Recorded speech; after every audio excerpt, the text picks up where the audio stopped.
Hey friends, it's Jessica from Three Rivers Homestead, and I have some exciting news for you. If you didn't see my post over on the community tab a couple of days ago, or if you don't follow me on Instagram, our baby is here, baby Hannah, and we are so excited. I'll take her out and show you her here at the end of the video. But I thought I would share kind of my birth experience in this video. And if I know birth isn't for everyone, and some people don't want all the nitty gritty details, some people like that. Like, for example, I'm someone, I love hearing birth stories, and I'm like, the more details, the better. I just love to hear about it. But I know that isn't everybody's cup of tea. So if you want to skip all the details of the birth and just get to the good part where Hannah is here and want to hear about how it's going with the children and the children meeting her. We have some footage of that. So skip to this point of the video and you can see all of that. But if you'd like to hear all about Miss Hannah's birth here, stick around and I'm going to tell you about the whole process. It was a different experience than my typical births. You guys, if you're new here, I have 8 children. This Hannah was my 6th home birth, and this one, what made it so different is that I had early labor that went on for 2 straight days before I finally went into labor. So this is going to be my story of long prodromal labor, about my posterior baby finally switching anterior, and then once she switched anterior, boom, she came right away. So if you want to hear that story, let's go ahead and get started. Hey guys, don't mind me. I look like a mess.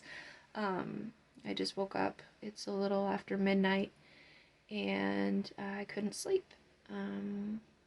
Earlier tonight I had some symptoms that maybe labor was close, but not necessarily. I lost my mucus plug, and that can be a sign that labor is happening, or it could be a sign that, you're a week or 2 away. You never know. So I had called to let my midwife know. And then the rest of the night, just normal prodromal labor stuff, nothing out of the ordinary. So I decided to go to bed about an hour and a half ago. The contractions that I were having before bed were like 20 minutes apart and not very intense. But I did notice I just couldn't get comfortable while I was trying to sleep and kept kind of getting woken up with contractions. So I decided to get up and noticed I'm having some bloody show, which could mean that maybe things are actually happening. Adam and the kids are all asleep. I don't want to wake anybody up yet because I don't know for sure what's going on. So I think what I'm going to do is get in the shower. And the way the shower usually works for me is if it's false labor, it will slow things down. If it's the real thing, it will kind of speed things up a little bit and contractions might get a little more intense. I had messaged my midwife earlier tonight to let her know, what was going on, just so she could kind of have a heads up if things do pick up. And she's at another birth tonight. She does have a backup midwife that she will send if things progress quickly and she couldn't get here. But I've never met that midwife, and I would much rather have my midwife here. So I'm kind of hoping that if this is the real thing, it won't move too quickly and she'll be able to make it. But we'll see. I probably won't wake Adam up unless I get out of the shower and things seem to be, happening more quickly. But otherwise, I'm going to try to vlog. I can't promise anything, once things pick up a little bit. I might end up having to tell the story later on after the fact, but I just thought I'd hop on here because it's the middle of the night and I'm awake, and who else do I have to talk to but you guys? So, alright, I'll talk to you later. Okay guys, sorry for the really awkward camera angle. I'm in our half bath downstairs because it's the only place in the house that I feel like is far enough from our bedrooms that I won't wake the rest of the house up by talking right now. So After I last left off, I kind of psyched myself out and told myself I was being ridiculous, so I went and laid back down, and in about a 20-minute period had a couple more contractions, so I was like, okay, alright, I'll quit being lazy and just go get up in the shower. So I did in the shower. It hasn't seemed to affect anything. It hasn't slowed down or sped up anything. Sorry, my lips are really chapped. I need to go put on some chapstick. So I think my next step is going to be to chug a bunch of water. Usually that's another thing that will stop false labor, is if you drink a bunch of water. So I will do that and go lie down again. And if this continues, it might warrant me letting my midwife know. And if I'm able to fall asleep, then obviously, we'll see what happens tomorrow morning. So that is where I'm at. I will let you guys know what happens. So here's the thing about a posterior labor. I've had 4 babies posterior, and then here Miss Hannah started out posterior and eventually flipped. So I've had experiences with 5 of my babies being posterior. And what it does is it just causes really inconsistent and wacky labor patterns, and that's what I'm dealing with here. Um, so they're, 10 minutes apart, not really getting any closer, but they are real contractions. They're painful. I'm having to breathe and concentrate through them. They're just not coming consistently. And the reason this happens is because posterior babies are facing the wrong direction. So instead of being turned facing your spine, the back of their head is on your spine and they're kind of facing up when they're born. And the reason that can be a problem is that the point of their head that's the smallest, that's meant to put pressure on your cervix, can't really get into that spot in that posterior position. So you have these contractions, but then the top of the head isn't able to press on your cervix and cause dilation to happen really effectively. Or it may cause dilation, but then the baby isn't able to really drop down into the pelvis into a good position. And then that just causes labor to kind of stall a little bit or to not progress on a normal timetable. And so that is what I am dealing with on this night. But baby can flip at any point during labor if you just get your body into the right position, or if the contractions actually can serve to kind of force baby to move because it doesn't like the feeling of the contraction and the position that it's in. And so this night, I didn't know if labor is going to continue to progress to the point where active labor would start. So I'm doing all of the preparations, and I'm doing them on my own because I know from experience that waking up Adam too early, it's just going to cause things to stall for me. He kind of has nervous energy at the beginning of labor that I have to give him a lot of tasks to do. And so at this point, it's just easier for me to do those tasks myself and let him get some sleep. So that's what I'm doing here. I have my birth kit, and I just decided that I would get it all set up where I want it to be. I moved the dining room table over kind of out of the way so we could potentially set up a birth pool if we wanted to. And then my midwife gives me a set of supplies that she likes me to purchase prior to the birth. And so I'm working on getting those all out and set up and available for her if she shows up on this night. And I've done a video before on what is in my birth kit, and I will go ahead and link that video in the description if you want to check out the kinds of things that you have on hand for a home birth. But that's what I'm doing right here. Once I had the whole house sort of set up how I would want it to be for the delivery, I decided that I would relax a little bit. I just grabbed some tea and a blanket, and I'm sitting in front of the wood stove, and just trying to keep warm and relaxed.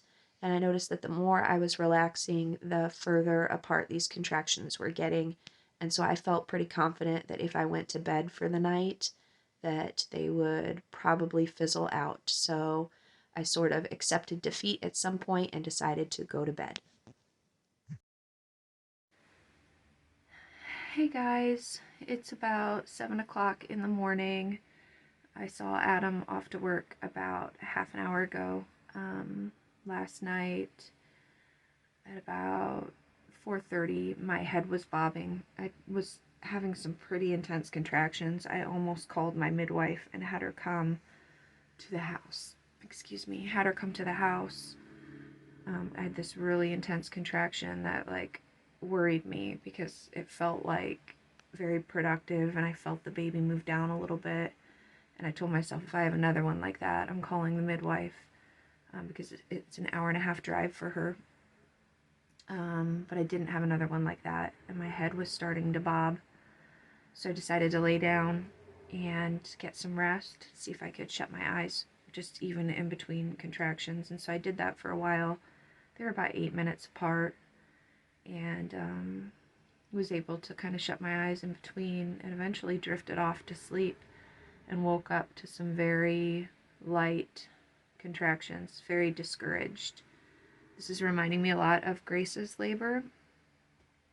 She was posterior, and kind of the same thing happened. I had called my midwife and everybody to the house because I was having intense contractions in the evening, and it went on, until the middle of the night, and everything just stopped and stalled. And so my midwife told me to lay down. I got like 3 hours of sleep, woke up in the morning, ate some breakfast, and then everything picked back up, and I ended up having her later that day. But so maybe that's what's happening. I sent Adam to work and kind of told him to get things done that he needs to get done, for the next couple days. He didn't really want to leave, but he did have some things that needed to get done.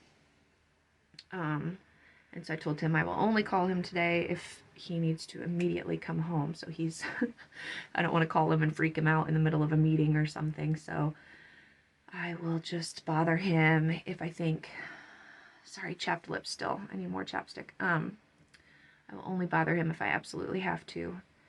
And I think this morning, I'm going to take it easy, put a movie in with the little kids, and just kind of relax and see where these contractions go. Hopefully they pick back up, and that wasn't all for nothing last night. I'm feeling kind of discouraged, but this is how it goes. You think that by your 8th baby you would know when it's really labor, but it's so hard when you have prodromal labor, and my babies are mostly 4 out of 7 so far have been posterior, and I can feel that this baby's posterior right now because a lot of the kicks and movement are in the front, and it just makes for wacky patterns. Stalling can happen, and all of that, just because the baby's head isn't in a really good position to put pressure on the cervix and make labor happen. So we'll see. Okay, so it is, what time is it, Grace? I think it's about 10. It's between 9 and 10.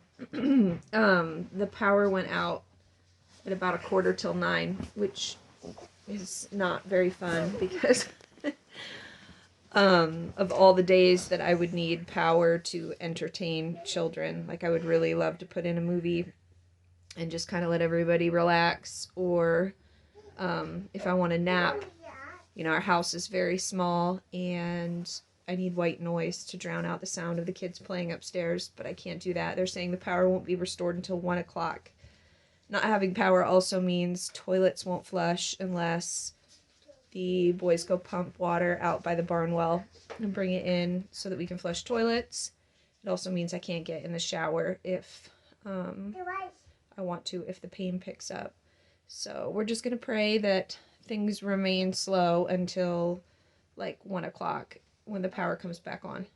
In the meantime, I'm just going to try to keep kids happy and rest and just do what I'm doing. I'm having contractions. They're kind of painful, but they're pretty sporadic. They're not as consistent as they were last night, so we will see what happens. What do you guys think? Do you want to have a baby today? Yeah. Yeah? A lady. A lady baby. You want a lady baby? Yeah. Miss Elizabeth here is going to use the Doppler to check heart tones on the baby. So we're going to do that right now. These.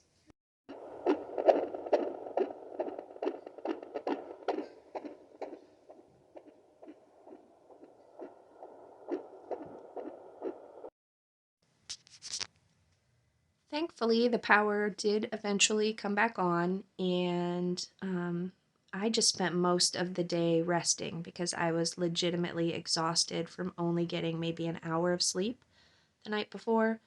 And contractions were still coming about 10 minutes apart all day long, but I just tried to rest through them and spend some time with the kids and do what I needed to do in order to get through the day. I did not want to go into labor while Adam was away at work on this day, so I was just really trying to take it easy and not do anything that would actually push me into active labor on accident.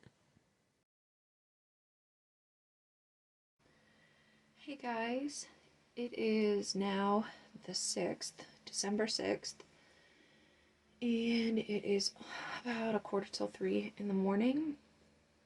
So yeah, I didn't really update you yesterday on the rest of the day. It was pretty uneventful, just more of the same, just sporadic contractions. Some of them were like good, productive contractions, and some were just, nothing to write home about. So I spent most of the day just dealing with that. I had some more bloody show, and kind of went to bed last night not wanting to go into labor because I was so exhausted, from Sunday night, that I just kind of wanted to sleep. So I think about 11 o'clock last night, I finally got comfortable enough to go to bed. I was having a really hard time actually falling asleep because the baby was moving so much. It seemed like I would have a contraction and the baby would move. And so I could tell it's just not positioned properly and trying to get into a good position after each contraction. And so I did a lot of like hands and knees.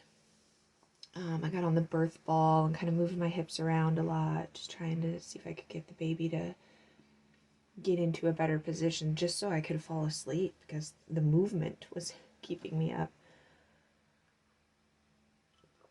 And I finally did fall asleep. Then I noticed at about a little before 2 o'clock, I had to get up to use the restroom. Like something woke me up, and I used the restroom. And then 2:20, something woke me up. And now again, a little, maybe 15 minutes after that, I like literally came up out of the bed because my back was hurting so bad from a contraction. So, and then I just had another one while I was making tea. And so these feel pretty intense. They hurt a lot in my back, which is common with posterior. I think the baby's still posterior, but we'll see. So I made myself a mug of tea. I'm gonna maybe sit on the couch,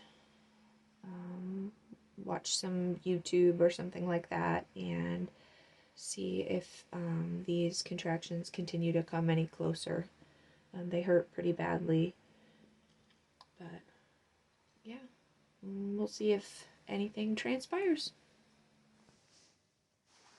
So once again, just dealing with these painful contractions, but they're 10 minutes apart, so it's totally manageable at this point, but they're not going anywhere. Baby is still very obviously posterior. I'm feeling it in my back, and I haven't slept yet again, so I'm feeling extremely exhausted.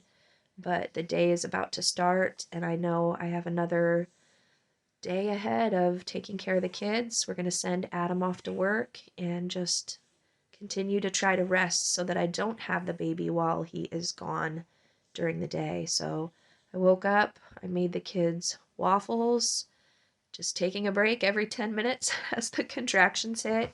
And then I literally spent the rest of the day either lying down in bed or sitting on the couch, just basically trying to prevent anything from progressing. And then pretty much the minute Adam got home from work, I was like, okay, it's on. Now we can try to push this along if we wanted to. Until I got a message from my midwife saying that she was at another birth, so don't do anything to push yourself into labor tonight. That was kind of disheartening. So I tried to fall asleep, and I reached a point where I could not sleep through the contractions. So I got out this big birth ball and leaned over it. It's about 11 o'clock at night here. Actually, probably approaching more midnight. And I'm just leaning through, trying to fall asleep in between the contractions, and then literally feeling like my back is going to break when the contractions would hit. And that went on every 10 minutes for about an hour. And at some point, my knees started hurting because I realized that I had leaned down like this without putting a pillow down. Oh, I'm looking at my face, like these contractions were hurting so bad. The only blessing was that they were 10 minutes apart at this point, so I could rest and sleep. Remember, I haven't slept in 2 days at this point. I am physically exhausted. But at some point, my knees started hurting, and so I decided to stand up from this position, and as soon as I stood up, the contractions were now coming 3 to 4 minutes apart intensely, and I knew that while I was on my hands and knees, the baby had finally flipped, and it was coming like a freight train. So we frantically called my midwife, knowing that she was at another birth, and Adam and I had some hard decisions to make. My midwife has backup midwives, but we had never met her before. So I was very stressed out at this point, just standing in the kitchen trying to make a decision. Do I want the backup midwife to come? Do we want to do this alone? Should we go to the hospital? I finally woke Adam up at about 1 o'clock and said, it's time. We need to make some decisions. And so he started getting the house ready. Ultimately, we decided that we would have her send the backup midwives, and we were ready to go. Okay, so this is the point in the birth where things got extremely intense. And because of that, there isn't video footage because I was in my own zone and obviously forgot to set up a camera or my phone to record, and wasn't in the presence of mind to have Adam continue what I had started in the filming process for you guys. So you're going to have to just listen to my experience at this point of the birth. So where we left off, we had already called the midwives. They were on the way. Well, not our midwife, but the backup midwives were on the way. And I knew probably, I don't know, by about 2:45 or so that the baby was coming very quickly. And I knew that because I was in transition, and I can always tell when I'm close because I want to either get in the shower or get in the birth tub. Obviously, my midwives weren't here yet, so we hadn't had a chance to set up a birth tub. So I was really wanting to get in the shower. But I also know from experience that getting in the shower, if I'm in real labor, will speed things along. And so my fear was, it was 2:45. My midwives were still a half an hour or so out.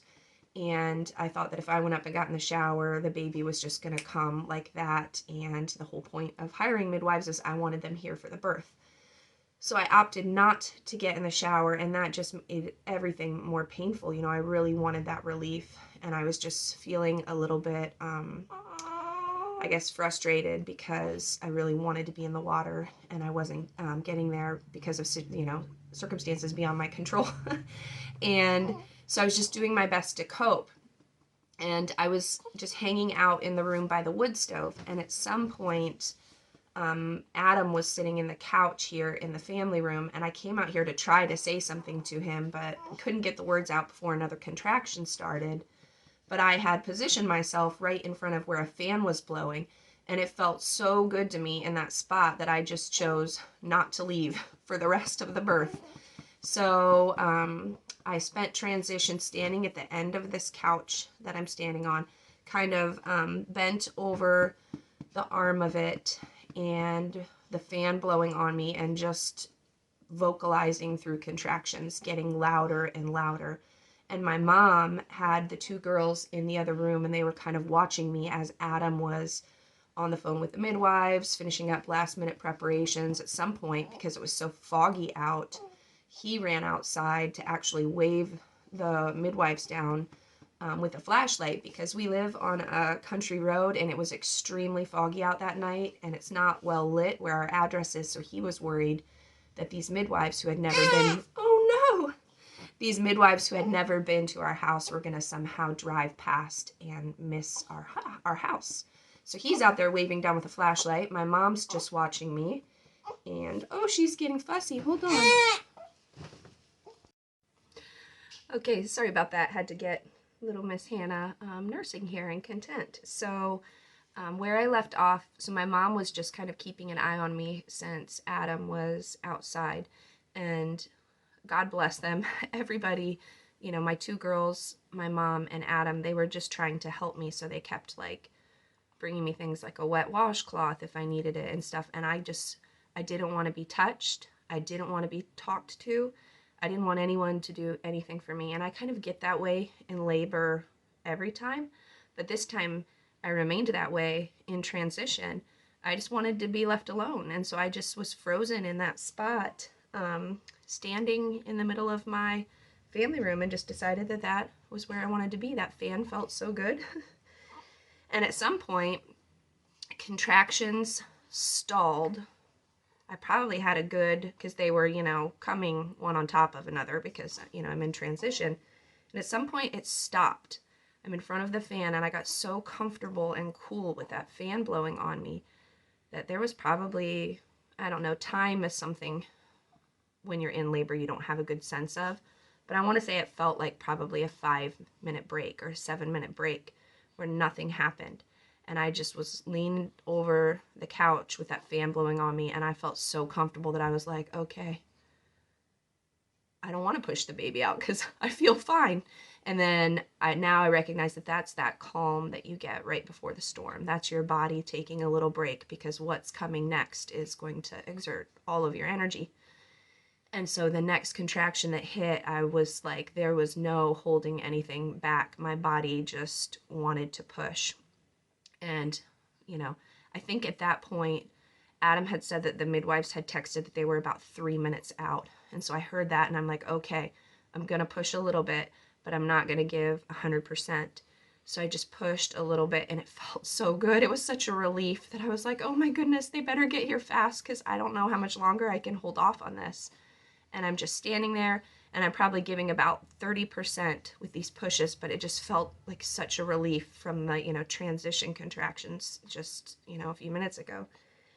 Hi. Oh, she's happy now. And so I probably went through 3 or 4 of those contractions and then there was no holding back. And by the grace of God, that moment where I started really pushing, the midwives pulled in the driveway and they literally walked into the house, put their bags down, snapped on some gloves, like got underneath me where I was standing, and Hannah came out. She was born. So like God orchestrated it so that I was able to hold off until literally the exact moment they got here. And I'm so grateful for that because she was fine and we would have been fine except for the fact that I was standing and pushing. And I don't know that I trust that I would have had the ability to catch her there myself. My mom had said, you know, as she was sitting there watching, she heard my vocalizations getting deeper and deeper and deeper and deeper. And she knew that those last contractions that I had were so deep that I was pushing. And she was like wanting to come in to tell me to get down on my hands and knees so that there's less, you know, space for the baby before the baby would hit the ground. But she was scared to say anything to me because I was like biting people's heads off when they tried to touch or talk to me. And so her plan was she was just watching and she was literally going to dive in there and catch the baby if I couldn't. And thankfully the midwives got there just in time and handled it for me. I still don't know whether or not maternal instinct would have allowed me to have the presence of mind to actually catch her or not. But I'd like to think that I would have. But I didn't want to get on my hands and knees. It's so weird. I wanted to stand. I had one other baby where I had to stand to push him out, Levi.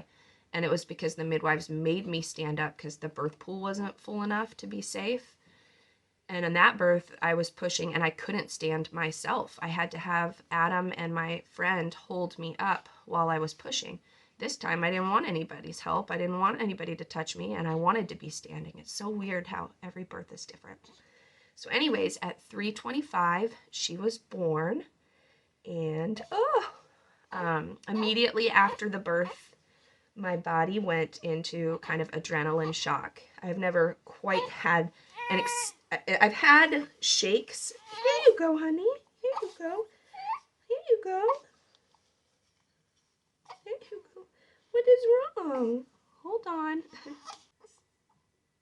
Okay, so as I was saying, immediately after she was born, my whole body went into like full adrenaline shock. I don't know, just because it happened so fast or what. I could not control the shakes. And I've had like smaller shakes before with adrenaline after birth, but this was like full on, like felt like I was convulsing and it was completely uncontrollable. And the more I tried to fight it and stop it, the worse it would get. And so my midwife came over and was like trying to just tell me to relax into it and let the shakes happen. She got some lotion and was like rubbing my legs and my feet just to get me to relax and let the shakes wear off. And it probably took over 10 minutes for me to stop shaking, which was extremely weird and uncomfortable. I've never had that experience. But then once that wore off, it was great. The placenta was born, and then I think I have footage of basically everything after that. So let's pick up where the video picks back up. So Grace decided to cut the umbilical cord this time. All 4 of my older kids have had a chance now to cut a cord. I believe David cut Levi's, Gabe cut John's, Elizabeth cut Benji's, and now Gracie was cutting little Hannah's. So that was extremely exciting for her. So we got baby all, bundled up and ready, and Daddy's over there enjoying his very first time taking in his daughter. It's just amazing. They got me cleaned up while Adam was enjoying her, and then I got to kind of sit up and take her in now that I was feeling much better and was all taken care of, and just such a beautiful moment to enjoy my sweet new daughter. And then from here comes my favorite part of having a home birth, and that is now getting to sit and watch each of my children wake one by one and come down and meet their new sibling. It's just the best. The baby came out of my belly. What is that? That's your baby sister. It's a girl. Do you want to hold her? Do you want to hold her? Do you love her? The baby that was in my belly is all gone, and now she's here. She got it out. Yeah, and there's a bed. See, that's what he always does. Yeah. Do you want to sit up here and hold the baby? Sit up here. You can hold the baby. Be very careful and nice. Ready? Here's the baby. Oh, you want to hold the baby? You ready to hold the baby? Do you want to hold the baby? No? Okay. We'll just hold the baby right here. Are you still waking up? Do you want to have a donut? Yeah. Will you go out and get him a donut? Do you like, here, can you kiss my baby?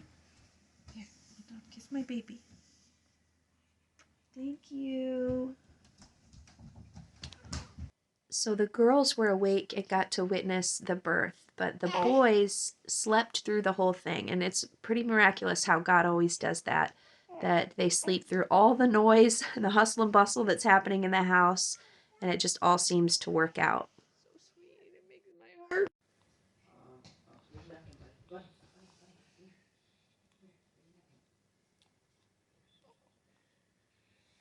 You're a big brother.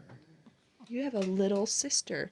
It's the first time you've ever had a little sister. What do you think of that? She's going to have a hard time keeping up with all you little boys, isn't she? Look.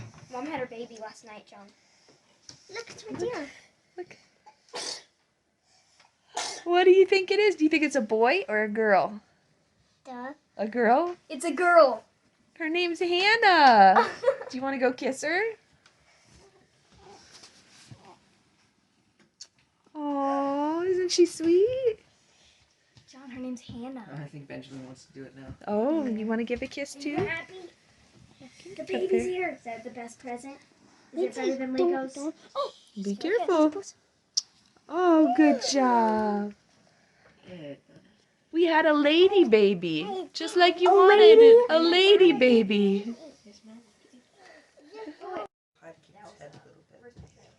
Look, did you see the little toes? Look at those tiny, tiny toes. Oh. And that is pretty much how my home birth went. I was able to sit up here on the couch and just enjoy watching my family meet their newest little sibling. It's just honestly one of the most amazing moments and why I love having a home birth so much.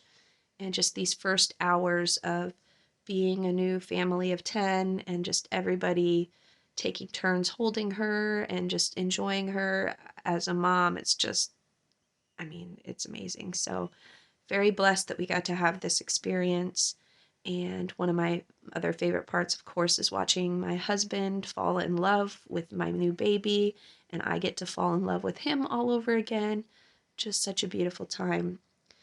So the other children are adjusting wonderfully. They're being a great help. Benjamin is struggling a little bit with being, not being the youngest anymore. And so we're just working through that. And typically I find just a little bit of extra love and attention helps him come through that period.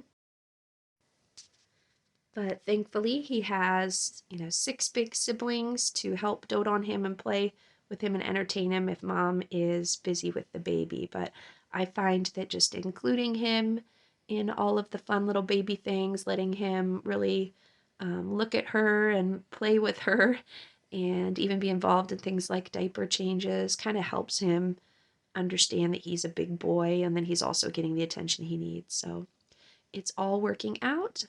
I have Adam home for a few more days and then it's going to be back to life and adjusting to being a mom now of 8 children. And thankfully, I have lots of help here. And boy, is she worth it. I love her so much, our little Hannah baby.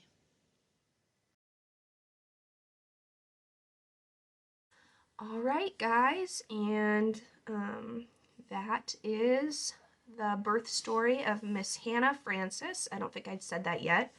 Her full name is Hannah Francis. We always choose for our children a biblical first name and then a family middle name. And we chose Hannah this time because many of you know I suffered multiple losses, miscarriages prior to Hannah's pregnancy. And so just the story of Hannah and her yearning for a child, a healthy child, and God's faithfulness to show her favor and give her that child. That story just kind of resonated with me with Miss Hannah here. And so Hannah, that's why we chose Hannah as her first name. And then Frances is my late grandmother's name. She passed away this past July, and I was actually there when she passed away, and so was Miss Hannah. She was there in my belly. And so I just wanted to honor my grandmother by giving Hannah her middle name. So she's Hannah Francis, and she's doing wonderfully. We're both obviously very exhausted. It was a long week with those 2 days of, early labor leading up to then, the days immediately following the birth where you don't get much sleep. I'm still working on catching up, but Adam has been wonderful. He's been able to be home and will be for the remainder of this week. So he is helping to take care of things around the house. And of course, the children are a huge help. My mother's been a huge blessing. She's been bringing food. One day she took the younger, well, I can't say younger 5 now because Hannah would be the youngest. But she took the 3 little boys and the girls to her house for a whole day so that there would be silence for me to rest. And that was wonderful. And then she also took the big boys overnight, and her and my dad entertained them to just kind of give them something to do since, it hasn't been much fun for teenagers around here this week. And everybody's just been so helpful and great that I feel very loved and taken care of. I'm very supported in my recovery here. I so appreciate all of your prayers and just everything, all the love everybody's showing. We're doing great. My milk came in. Hannah's nursing great. She has, I don't know if you could tell in this video, she has a little touch of jaundice. And that's pretty normal for my babies. It'll go away. Just treating it at home with lots of sunlight and lots of nursing. Other than that, everything is going wonderfully. And so I just wanted to share this story with you because, like I said, I love hearing birth stories. Hopefully you guys do too. But also I just wanted to encourage, you know, other mothers because, you know, I'm going to be 42 in about a month exactly. And I just gave birth to my 8th child, and it was a home birth, and it's been one of my easiest births and recoveries. And so there's so much fear-based information about women in their 40s giving birth, and this birth went off amazingly. So age isn't necessarily something that should prevent a woman from having a home birth, just age in itself. And age isn't something that automatically puts a woman at risk for all these terrible complications. I bled worse with babies in my 30s. I had more complicated pregnancies in my 20s. And Hannah's birth was pretty easy. So anyways, I hope that if anything, this story can encourage some other mothers who are looking at having a home birth or who are having, who have a large family, and just to know that, you know, it can all be okay.